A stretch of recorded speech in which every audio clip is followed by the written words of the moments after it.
ایک دفعہ کا ذکر ہے کہ کسی علاقے میں ایک کسان رہتا تھا۔ اس کے دو بیٹے تھے۔ جو اس کا بڑا بیٹا تھا وہ اپنے باپ کے ساتھ کھیتی باڑی کرتا تھا۔ باپ نے خوب محنت کر کے اپنے چھوٹے بیٹے کو اچھی سے اچھی تعلیم دلوائی۔ چھوٹے بیٹے کی تعلیم مکمل ہوئی تو چھوٹے بیٹے کو اچھی نوکری مل گئی۔ جب باپ کا وصال ہونے لگا تو باپ نے اپنے دونوں بیٹوں کو پاس بلایا اور اپنی ساری زمین اپنے دونوں بچوں میں برابر بانٹ دی۔ ان میں سے ایک بھائی کھیتی باڑی کرتا تھا، دوسرا بھائی ملازمت کرتا تھا۔ باپ کے مرنے کے بعد چھوٹے بھائی نے بھی اپنے ہی ضلع میں ٹرانسفر کروا لی تھی۔ بڑے بھائی کی شادی کو کافی مدت گزر گئی، لیکن اس کے گھر میں کوئی اولاد نہ تھی۔ چھوٹے بھائی کو اللہ تعالیٰ نے اولاد کی نعمت سے نوازا تھا۔ دونوں بھائی ایک دوسرے کا ہاتھ بٹاتے تھے۔ دونوں بھائیوں نے مل کر اپنے کھیتوں میں گندم اگائی تھی۔ جب گندم تیار ہو گئی تو دونوں بھائیوں نے مل کر گندم کی کٹائی کروائی۔ گندم کی کٹوائی ہونے کے بعد انہوں نے اپنے اپنے کھیت میں گندم کا ڈھیر لگوا لیا۔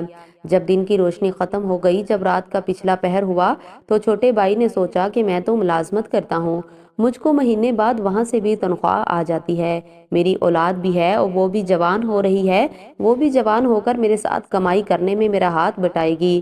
میرے بڑے بھائی کے پاس نوکری بھی نہیں، اس کی کوئی اولاد بھی نہیں، اس کے پاس کھیتی باڑی کے علاوہ کوئی کمائی کا ذریعہ نہیں ہے، وہ تنہا ہی کمانے والا ہے۔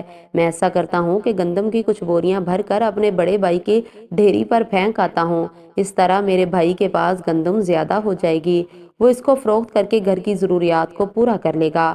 اس نے گندم کی بوریاں بھری اور اپنے بھائی کی گندم میں پھینکنے کے لیے روانہ ہو گیا۔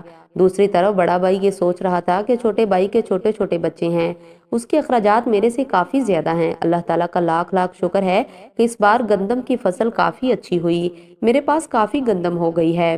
میری فیملی میں تو میں اور میری بیوی ہیں، ہم کتنی گندم استعمال کر لیں گے؟ میرے چھوٹے بھائی کی اولاد ہے، اس کے اخراجات مجھ سے زیادہ ہیں۔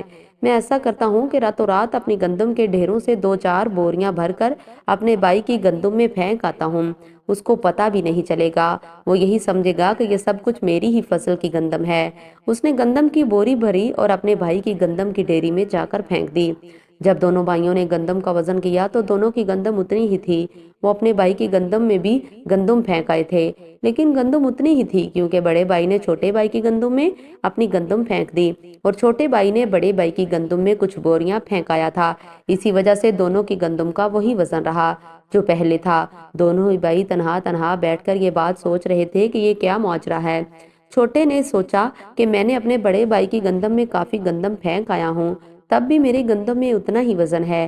دوسری طرف بڑا بھائی بھی یہ سوچ رہا تھا گندم کی بوریاں اپنے چھوٹے بھائی کی گندم میں پھینک آیا ہوں، لیکن میری گندم کا وزن اتنا ہی ہے۔ اس سوچ میں دوسری رات آ گئی۔ یہی سلسلہ 2-3 راتوں تک چلتا رہا۔ ایک رات ایسا ہوا کہ چھوٹے بھائی نے کچھ گندم اٹھائی ہوئی تھی کہ بڑے بھائی کی گندم میں رکھ آتا ہوں۔ دوسری طرف بڑے بھائی نے بھی گندم اٹھائی ہوئی تھی کہ میں چھوٹے بھائی کی گندم میں رکھ آتا ہوں۔ تو دونوں بھائیوں کی آپس میں ملاقات ہو گئی۔ بڑے بھائیوں نے چھوٹے بھائی سے کہا، چھوٹے بھیا اتنی زیادہ گندم اٹھا کر کہاں جا رہے ہو؟ چھوٹے بھائی نے کہا، بھائی میں نے تو وزن اٹھایا ہی ہے۔ میرے پیارے بھائی جان، آپ بتاؤ آپ نے اتنی زیادہ گندم کیوں اٹھائی ہوئی ہے؟ آپ یہ گندم کہاں لے جا رہے ہو؟ چھوٹے بھائی نے بڑے بھائی کو کہا کہ یار میں نے سوچا کہ میرا بڑا بھائی کرتا ہے، اس کے پاس کوئی آمدنی کا ذریعہ نہیں، میرے پاس تو نوکری بھی ہے، میری تو اولاد کل جوان ہو کر میرے ساتھ ہاتھ بٹائے گی، میرا بڑا بھائی اکیلا ہے، اس کے تو کوئی مدد کرنے والا بھی نہیں، میں نے سوچا کہ میں گندم بھائی کے گندم میں پھینک آتا ہوں۔ پھر بڑے بھائی نے جواب دیا کہ یار میں نے سوچا کہ ہم تو فیملی میں 2 افراد ہیں، ہمارا کون سا خرچہ ہے؟ میں نے سوچا کہ چھوٹے بھائی کی اولاد ہے، اس کا خرچہ مجھ سے زیادہ ہے، اس لیے میں نے چاہا کہ گندم کو اٹھا کر اپنے بھائی کی گندم میں رکھاتا ہوں، اس طرح سے اس کی گندم زیادہ ہو جائے گی، وہ خود اور اپنے بچوں کی دیکھ بھال اچھے طریقے سے کر سکے گا۔ معزز سامعین، ایسی ہونی چاہیے کہ اگر ہم بھی اپنے بھائیوں کے ساتھ اس طرح سے پیار کرنا شروع کر دیں تو ہماری نسل سنور جائے گی، ہم خوشحال زندگی بسر کرنے میں کامیاب ہو جائیں گے۔ معزز سامعین، ہم سب